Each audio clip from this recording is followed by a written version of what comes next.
who I am and my practice at the moment. I will show a few excerpts from a video project I'm working on.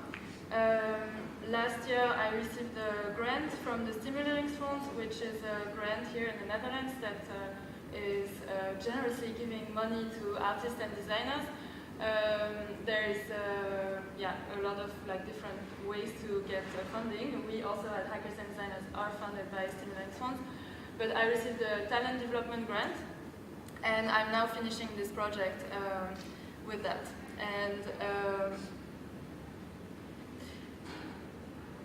so I'm just going to read the introduction to this project. It's called Sisters of the Wind, and it's about witches, ecofeminism, and inspired by science fiction. Sisters, can you hear this? The wind is returning, as it always does. Sometimes it blows so hard that it carries artifacts away from ruins it tore apart, seeds from faraway places, trees that didn't have enough time to grow stronger. That's why you always seek a protected area to settle in, relocating when the wind blows harder. You have been doing that for years. Sisters, the youngest of you have only known this world, and as it goes, you are taught of the old ways. You care for each other, you share your knowledge, and try to make sense of this life together. Through the phases of the moon, from maiden to mother to crone. You are witches. You pay attention to the world. You believe that the wind is not evil. You live with the wind. Your magic depends on the wind. It carries your spells, your spirit, your dreams. In your community, the feminine spirit dominates, and all gender expressions are celebrated.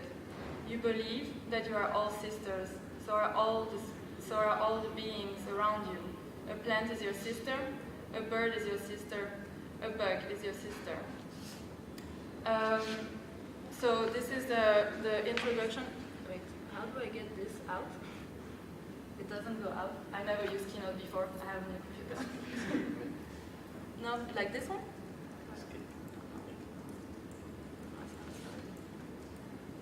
Anyway, maybe it just has to be like this.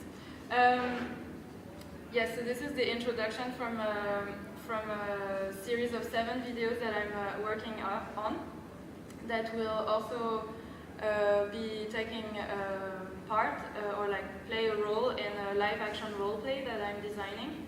Live action role play is a form of physical theater somehow, or it's a format where you can embody characters and play out certain situations, and it's commonly used or known as maybe a heroic fantasy format, you may know it from Dungeons and Dragons, for instance. But it's also, there's a lot of different schools of role play and live action role play, and I'm kind of using this format to explore ways of interaction and collective storytelling. So how to build a story together. So I'm setting the ground for a world that I'm building, but I'm inviting everyone to kind of feed this world with their own personal experience and create characters together and make this world, expand this world to areas that I wouldn't have thought of. I've been interested in the figure of the witch for a couple years, but it was actually a larger interest. It was an obsession of mine when I was a child that I came back to and discovered that this subversive character has so much potential, and I want to place this character at the crossroads of ecofeminism, fantasy, activism, and today put it in the context of digital culture. And raise the question of how can we feel empowered. And so I'm looking at ecofeminism, which is a wave of feminism that is looking at the relation between the woman, the condition of women and the condition of nature, and making bridges between them. Today we could say that this is what intersectional feminism should be doing, make the bridge between all kinds of oppressions and fighting against them. And so with this project, I'm trying to question like how we can feel more empowered in the face of climate change, and also explore non-linear formats that is like being inspired by video games and take the form of like interactive events, so like physical events like today a little bit, but hopefully more interactive in post-corona future.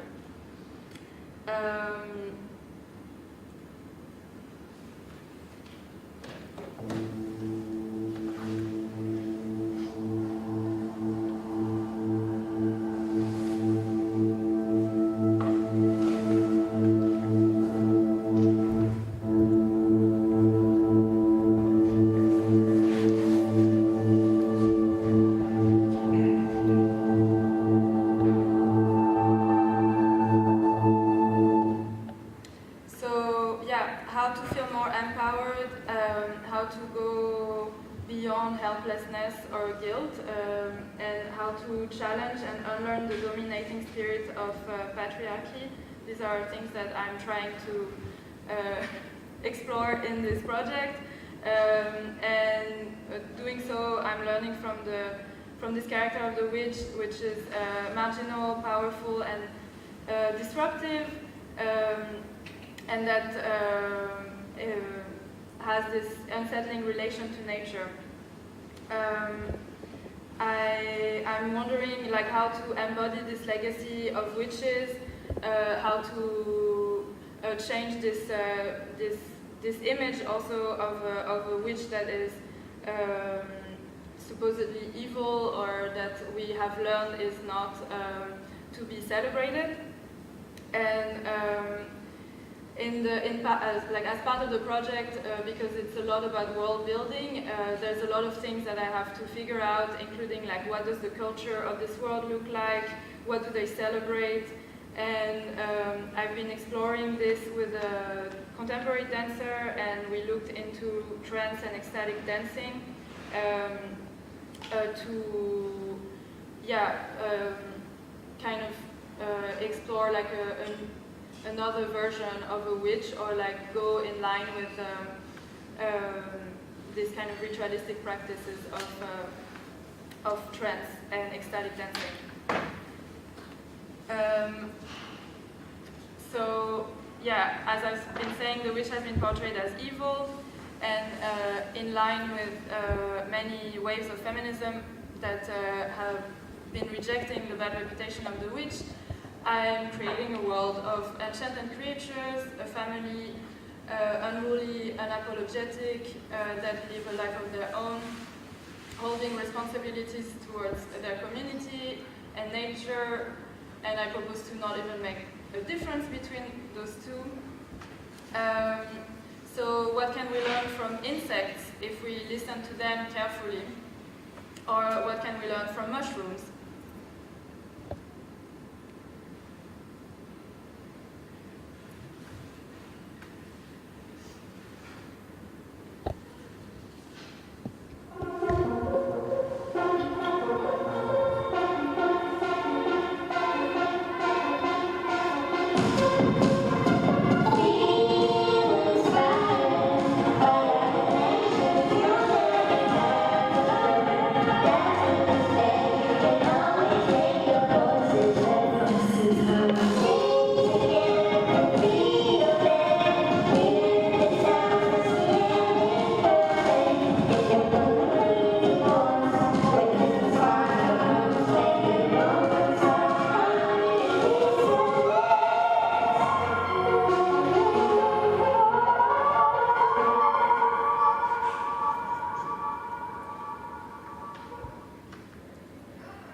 Polyphonie, spontanéité.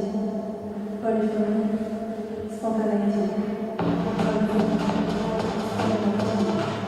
Polyphonie, spontanéité.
yeah, in this world, what do myths look like? What are the foundation of this world I'm creating? And so I've been re-exploring the myth of Prometheus to try to maybe propose another definition of what progress should be, or maybe it shouldn't be. But so the myth of Prometheus in this world has a different outcome. I'm just like a work in progress, so like I had to export things that are a bit unfinished, so sorry if it's a bit rough. Prometheus walks out of the cave with an protected garments, walking downhill, feeling truly fabulous. At the end of the mountain, Prometheus has to go through a charcoal tunnel with music exit. It's dark and Prometheus can't see very well, and the protected garment is showing the light. The struggle never ends, escaping the enemy, and suddenly the mountain itself is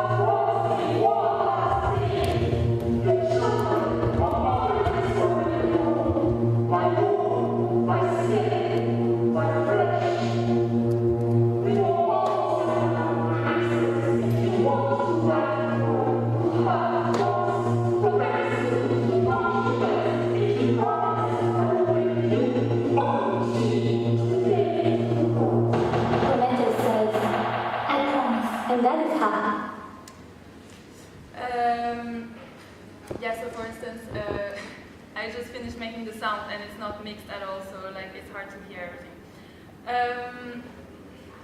So finally, I just wanted to show this. So here is just, for instance, me speaking, because this is just a rush from it's just a footage from the shooting. But yeah, so through fantasy, embodiment, and collective storytelling, I want to start conversations on how to reinvent communities and commons, think about how to support each other, and reimagine caring systems to look after the environment we live in, with all its living creatures, human and non-humans. And I guess that's pretty much it for introducing me for now. Of course, if you have questions later, you can ask. And I also have a freshly new made website that my friend Manon Bachelier, that you may know because she's also a student at Sandberg Institute, just made. So you can also check that out. I'm going to introduce the 1 minute. And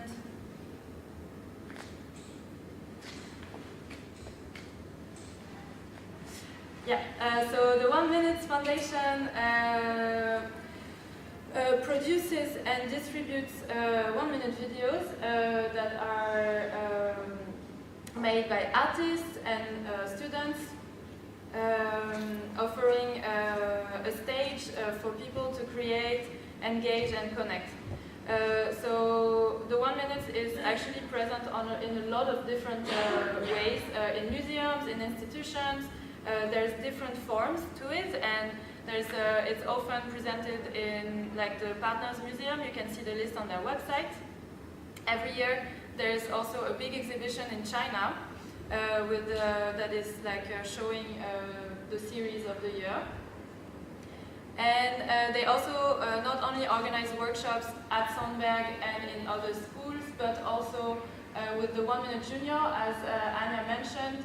They travel in different places in the world and work with children. So I've only been to one 1 minute workshops outside of the Netherlands, or like the junior ones, in Cabo. So that was from this workshop. But There's actually a lot of trainers, and they go quite often to a lot of different places to work with children from all age to produce 1-minute videos. So obviously, as the title says, the 1 minute is about making very short videos of exactly 60 seconds, so 1 minute, which is at the same time very short but can feel very long, or like it's short enough that you can like explain and explore video format with all kinds of people, from like children all over the world to students to more qualified video artists.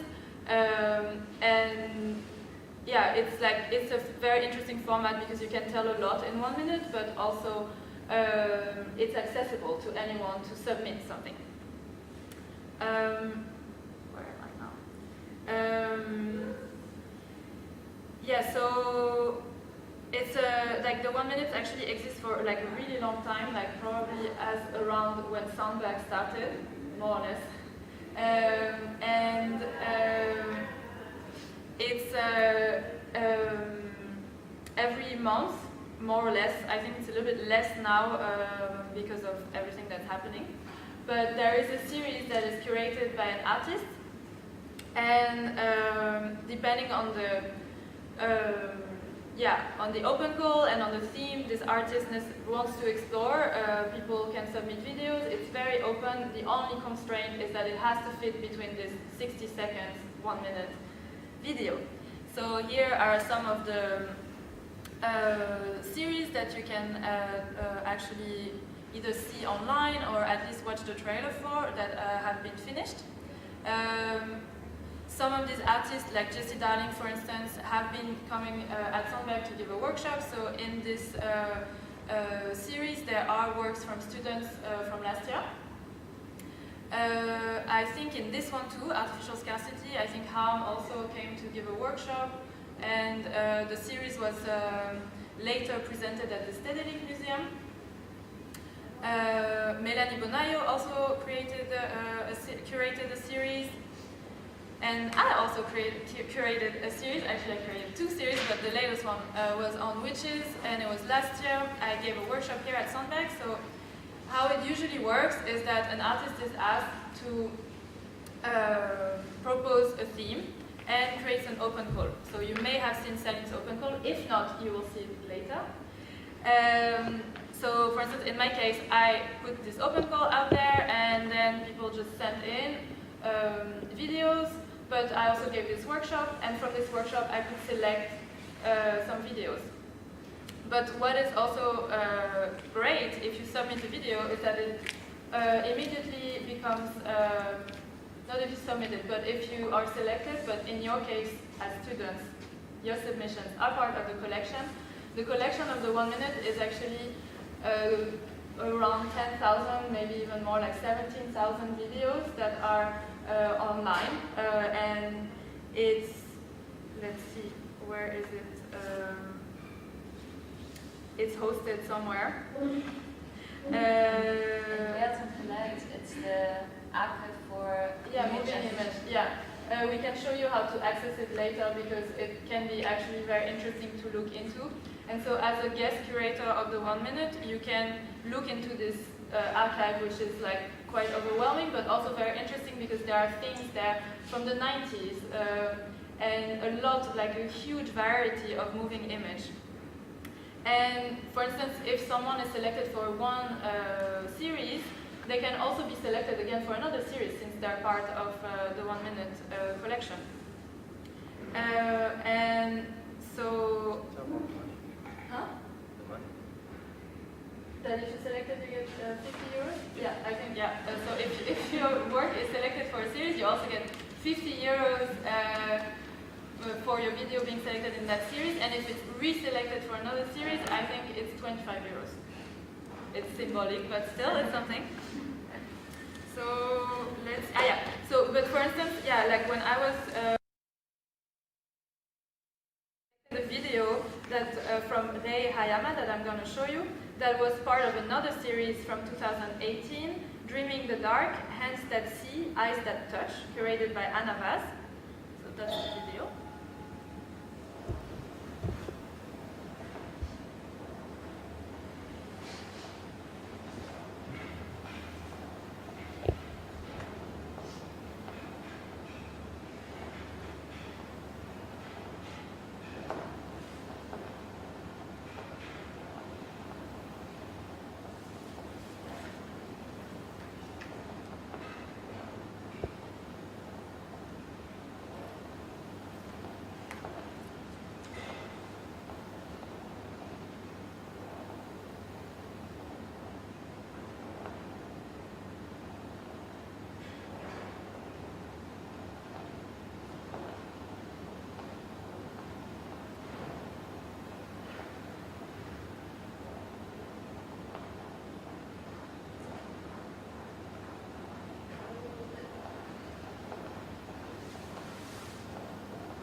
also selected this video that was submitted just for the 1 minute. That is from Julia Tarisson. It's an animation film. Aurélie est une géante qui vit au sommet des Alpes.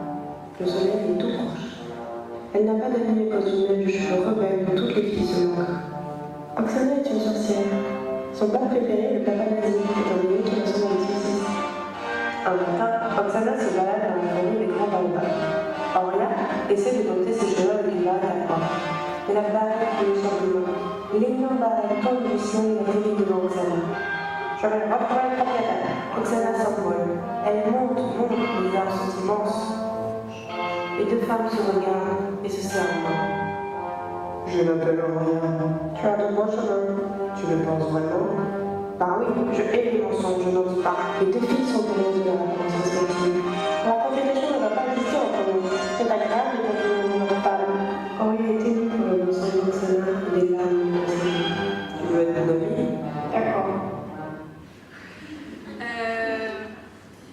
Yeah, so you can see that there can be variety in the content. I also selected this video from Joaquin Wall that was part of a larger video project that was actually a lot longer, but they extracted a short version of it.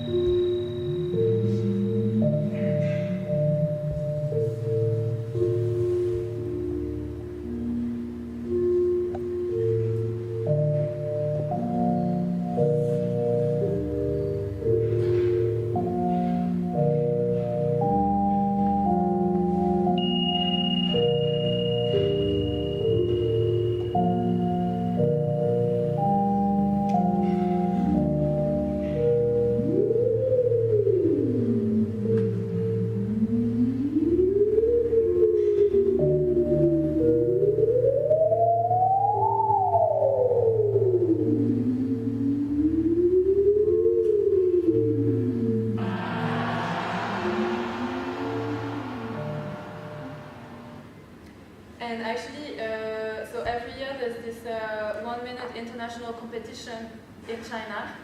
And this year, this video from Joaquin was selected, for instance. There are winners every year, so we don't know yet if they will have won the prize. But the winners will be announced actually on November 28th on Dragon TV, Toutiao, TikTok, and Watermelon Video, which I guess are all Chinese broadcasters.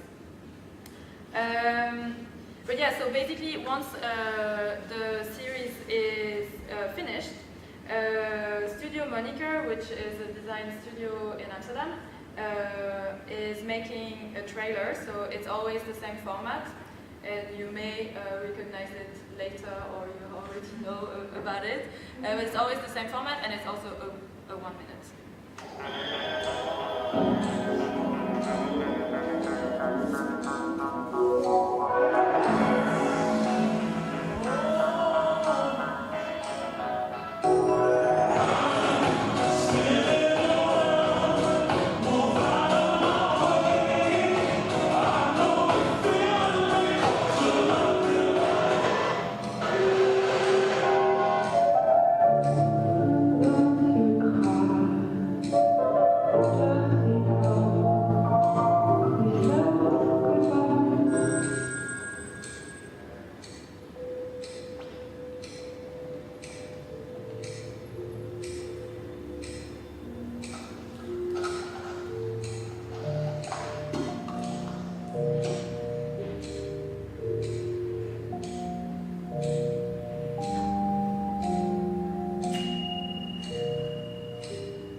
So that was the trailer for that series that as I said, it was presented last February at Fabulous Future, where now apparently some of you are going to be able to work.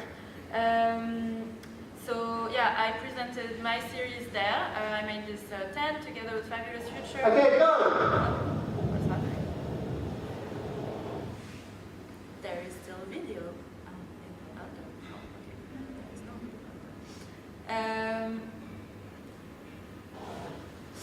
And yeah, so that's one way of presenting, of course, but like whenever it's possible, every artist is actually, every artist curator is actually free to decide how they want to present their series, and I guess now it's also a little bit unsure how everything is going, but I think that the last two series were presented online actually, with online events. I was lucky enough that it was just before the first wave of Corona, so we could make a live event where I invited also two performers to perform their piece in the space. But yeah, so to conclude, there's currently 3 open calls, one by Sil Mogami de Haas, who also gave a workshop last year, or like earlier this year.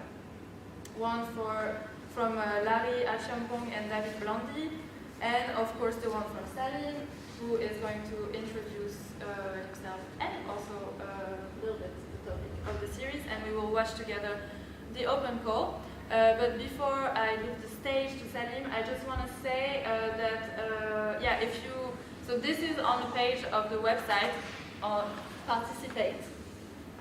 It's super easy to submit. You just have to fill in a form. It's there, like on the top right entry form. And this week, you all have to fill in this form. So I will chase you about that until Friday, or like on Friday, so that your 1 minute can be part of the collection. But of course, if you at any moment have some a video project and you want to check if it fits with a 1 minute open call, feel free to always go back to this page and check what are the open calls, or also follow the 1 minute on Instagram. They publish their open calls there and the trailers for the series. So yeah, that's it for me. I will pass the HDMI cable to Salim.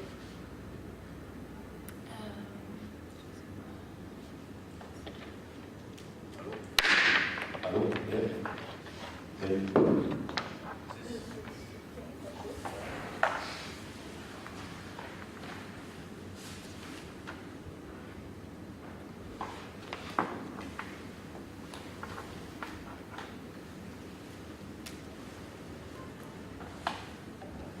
Hi. Hello. So.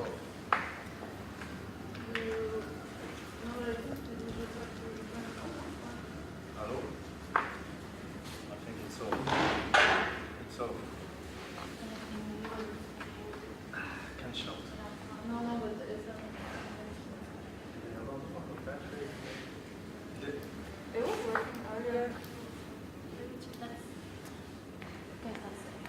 Wireless microphone and they bring it over there. Sometimes it just runs out of battery.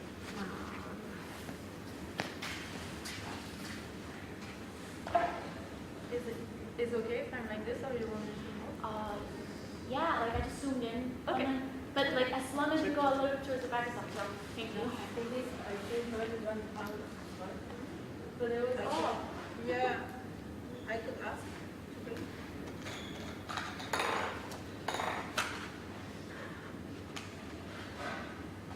Es uno de esos micrófonos que cuestan 10 pesos. Entonces no sé, a veces no funciona. I will ask somebody to come. Maybe to one. Usually in the suit there's no battery. Yeah. Maybe you see something. Okay. I will. I just started, I can't shout. Yeah. So then we can also make a little. I just do it. Yeah? Okay. I will anyways try. Yeah, we do. Hello everyone, my name is Salim. Just to let you know, I'm a bit not 100%. Been a bit, have something in my throat. So, feel a bit a bit weak, but I will do it.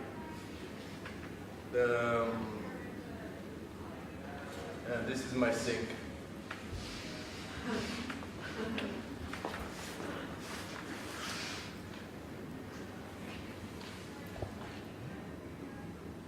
In my sink there's these pots.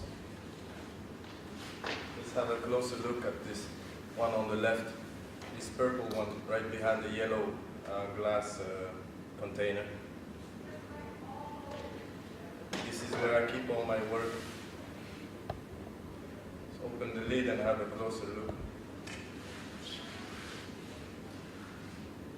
The lid doesn't close very well. Some things get out and some things get in. I should buy another one, but I like it like this. It worked fine so far. Here in the middle there's a purple cup where I keep my tools, what I need to make things.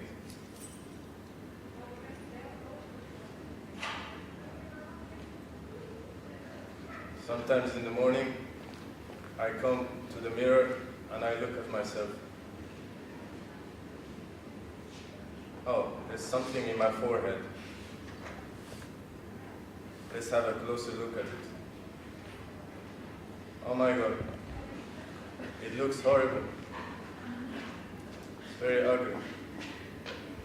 I don't like it. Makes me anxious. Oof.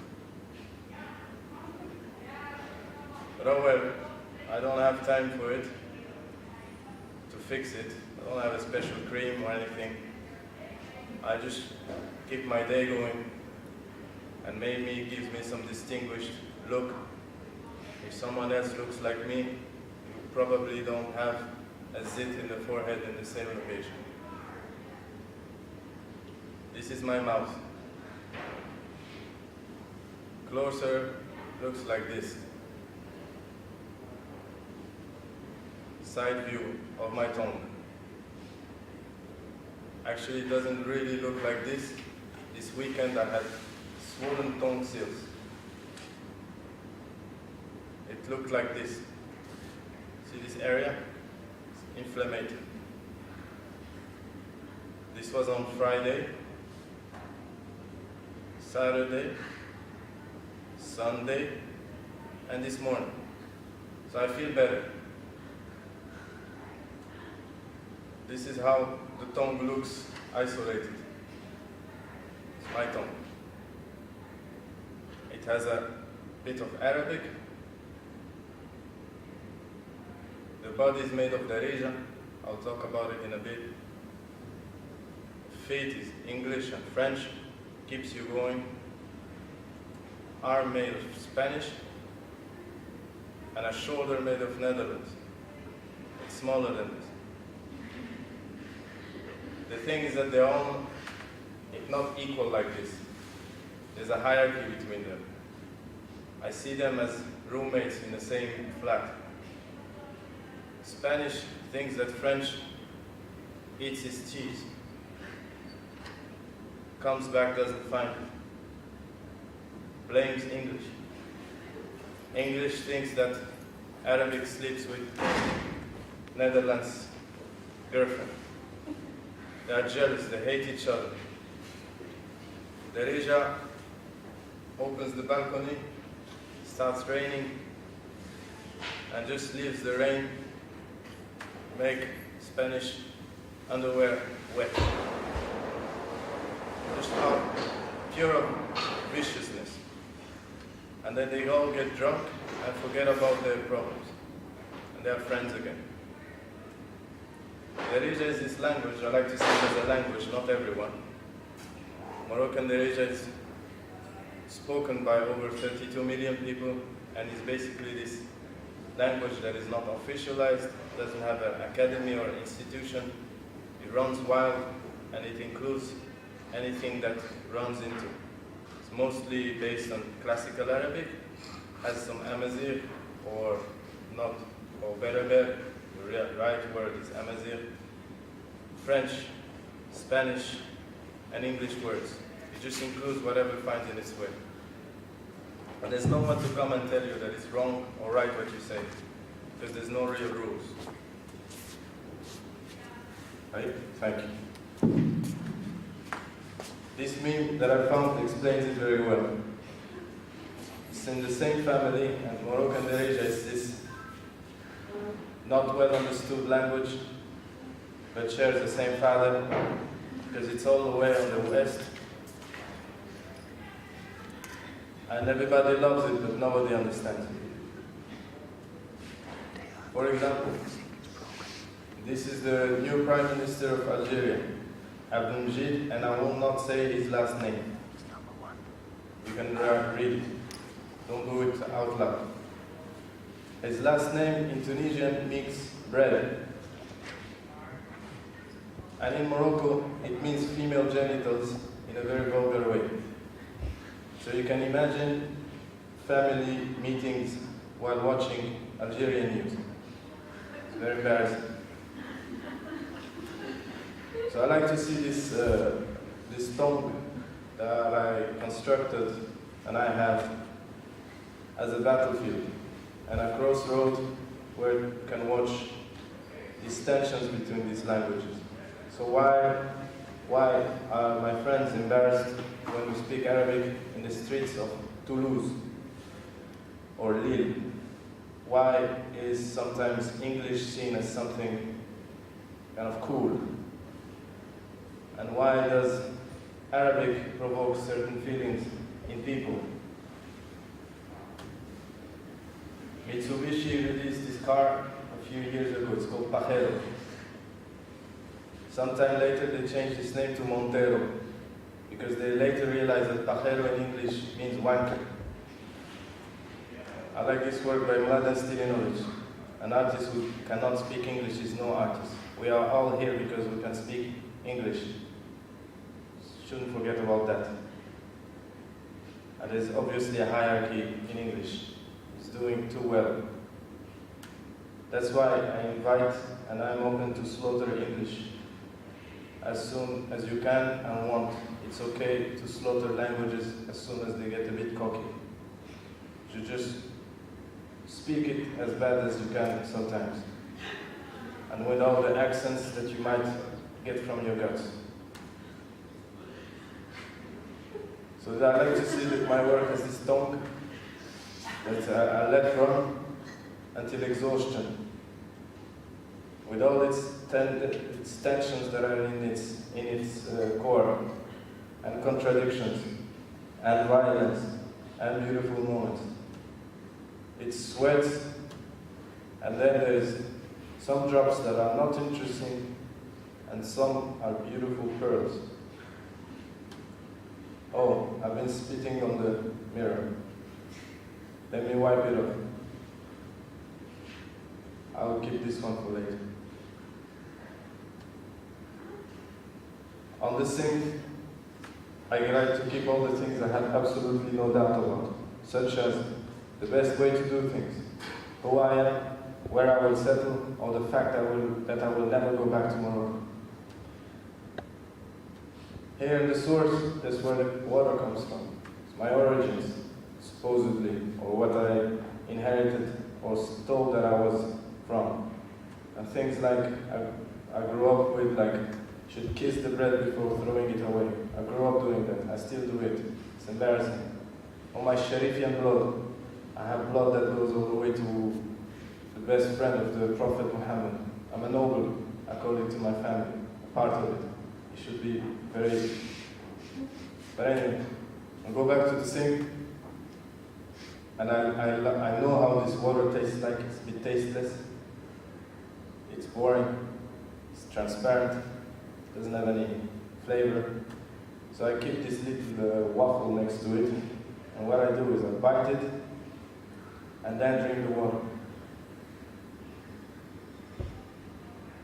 Oh no, all the things I have absolutely no doubt about just went down the drain again.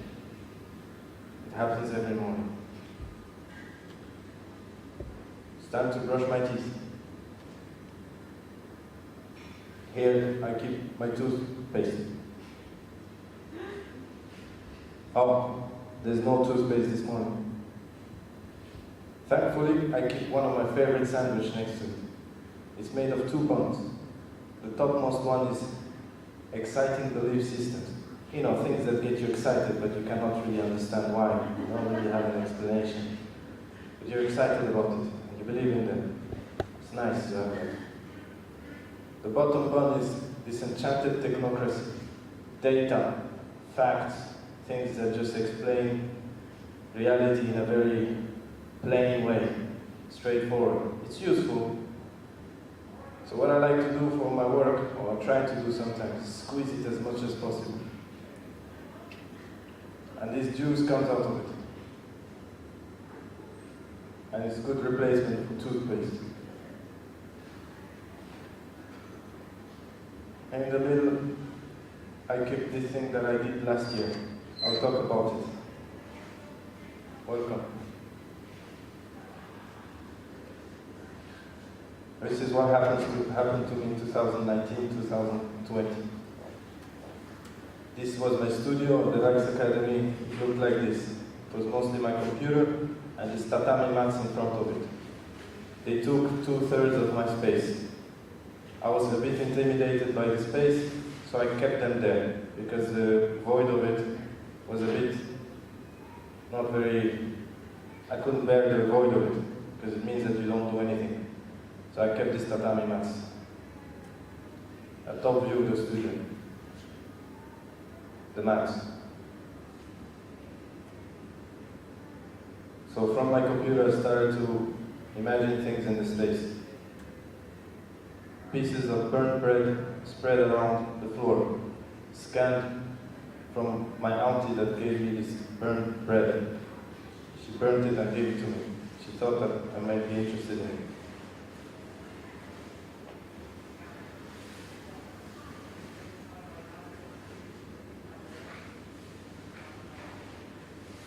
It was all these things that I could do potentially.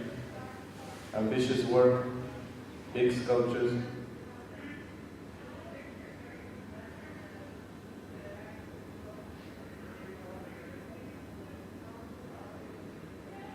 As the space in my computer was filled, artichoke.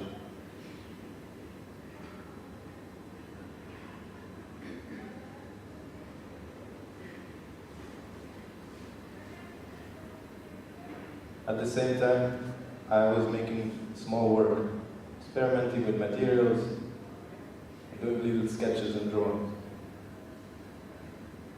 At the same time, I was using these tatami mats to do these fights with all the other residents.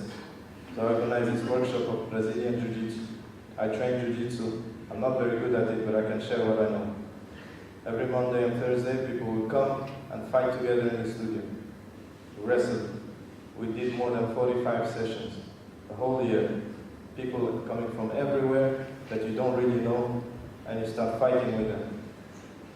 Sometimes we invite DJs to motivate us. It was a really nice activity to come together and think with our body and just do an activity together. And use our bodies to just move around. And it was good for me because I was making use of the studio.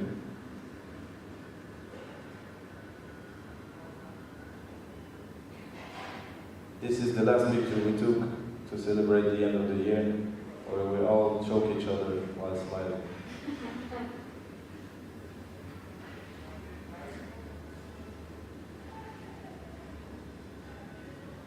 So this coming together reminded me of my tongue. And this battlefield that happens in my mouth. So by the end of the year, what I did is elevate these tatami mats and left a selection of the things that I made throughout the year. As I was cleaning the studio, getting rid of a lot of things, I started to push gradually my computer to the corner.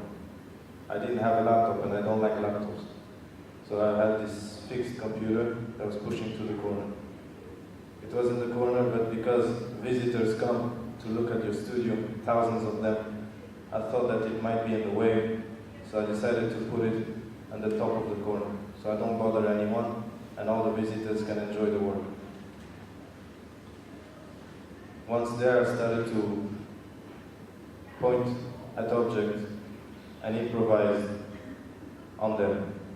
What I was trying to do is see my own work as strange, as something that is outside of me, as something that I didn't do, as something that I can comment on it and something that can change depending on what I say before and after it. There were these loudspeakers, and I was wearing a microphone, and I was commenting on all these objects, improvising completely.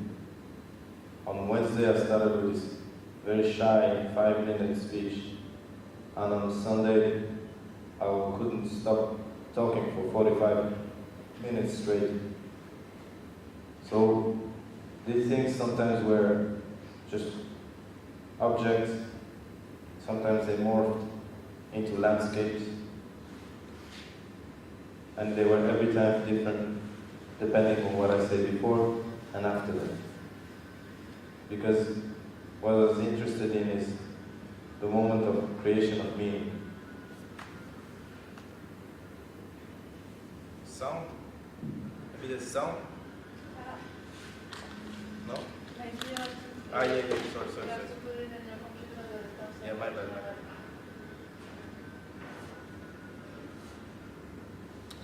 Go ahead.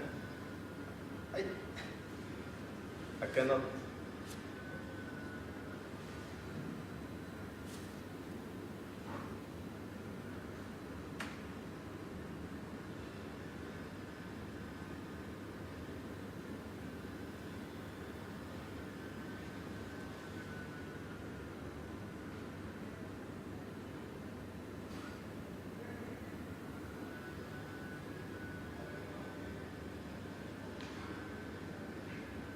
I had very fragile work there, like this mood board that I didn't glue. And I didn't feel like leaving my work there and let it be seen by thousands of people without my supervision. Drawings, little things, bigger things, things I completely dislike, things I find really ugly, I gave a chance to every work.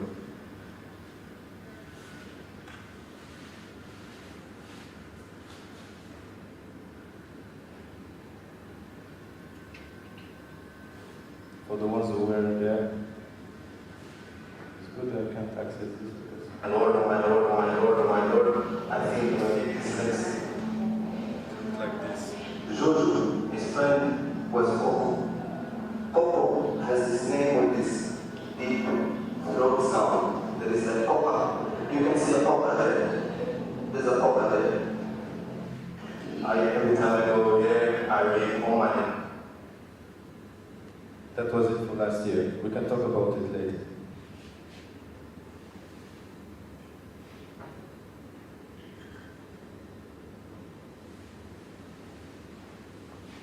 And for the series, it comes from basically an anecdote that happened to me last year, in 2019 in March.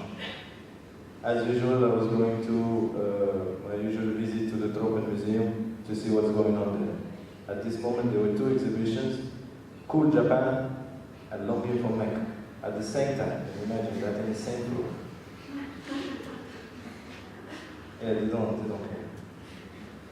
So I went there and went to this floor, started to look at all these artifacts, this very unprofessional and childish way to exhibit things that are way more complex than they are presented.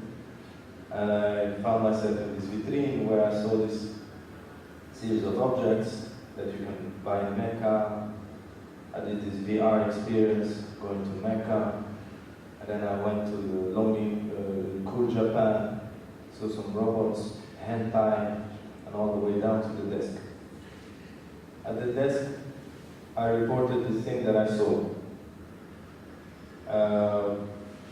In one of the vitrines, there was some prayer beads, praying carpets, and there was a book. It was a Quran, and it was displayed upside down. I thought it might offend a lot of people, so I reported this probe. I took a picture of it, and I said that there's a book that is upside down and it needs fixing. It's been 2 months that this exhibition is going. You should fix it. And then an official came, took a note down, and they said, okay, we will fix it. and I left. I left with this like annoyed, irritated feeling. And so then I saw, coming back home, met my roommates, and they asked me about my day, and I showed them the photos I took at the museum. And they all look like this. It's no joke, this is all real.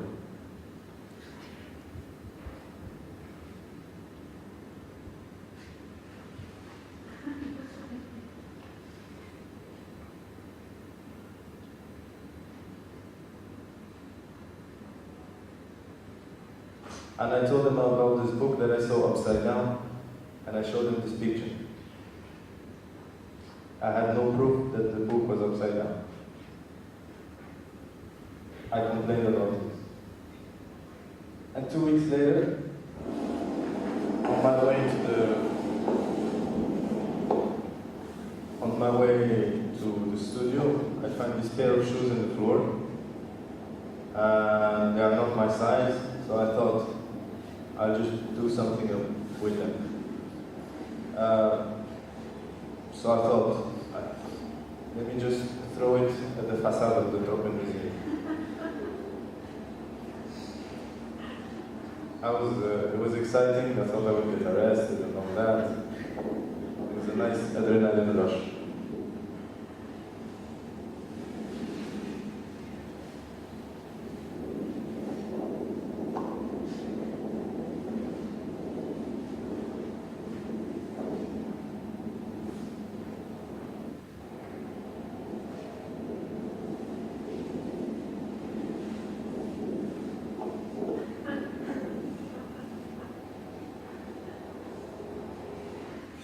Nothing really happened, but 2 weeks later, I go back to the exhibition, because I have a museum card, it doesn't cost me anything, and I go to the same vitrine and I find the book upright.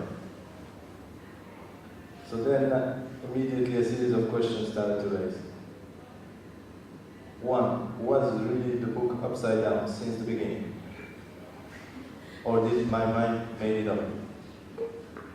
Two, if it was upside down, how come nobody else saw it or reported it? After 2 months of being exhibited. It's a satanic thing. You don't flip things around. Like a cross upside down. You know.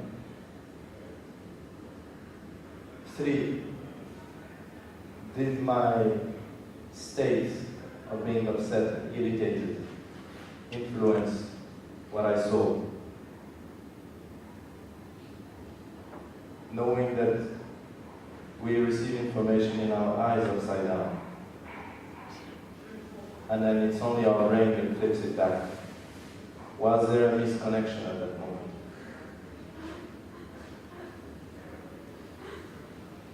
Did the technology of my phone camera have an agency and decided to boycott this moment and to avoid this blasphemy? And I extended this question to the question of if you feel comfortable and you feel that everything is normal and where it should be, then everything is in its position and nothing needs to be changed. Maybe everybody is just comfortable with seeing flaws and misplaced things and just creates this somnolence and sleep and anesthesia and nobody sees anything anymore and just leaves it as it is. Or it takes irritation or someone a bit upset to look at things in a bit differently. Like if you, at home, if you really feel at home at your place in your apartment, nothing is wrong with your house. Everything is in its place and where it should be. It's only when you get out of home and then come back that you start seeing things weird. It's like your parents' house. If you come back to your childhood room, then you start seeing weird things, like this strange sculpture that you grew up with. It's like almost a racist thing that you now you see it as that, or I don't know, a calendar about the Caribbean. I don't know. You know what I mean? So this is the question that I have from this event, and I invite you to all think about this relationship between comfort, discomfort, and vision in the broad sense. Vision and what you can perceive through your senses. This is the call.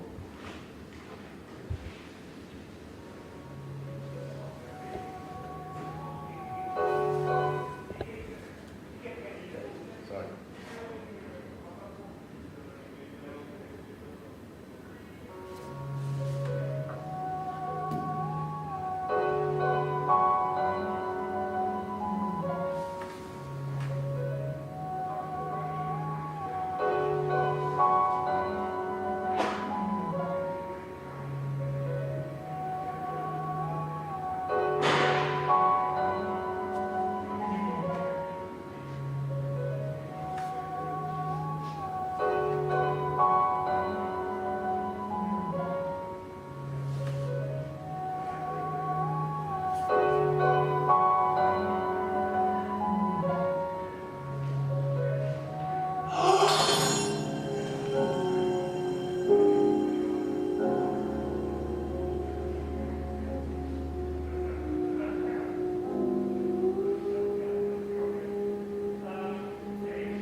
Yeah.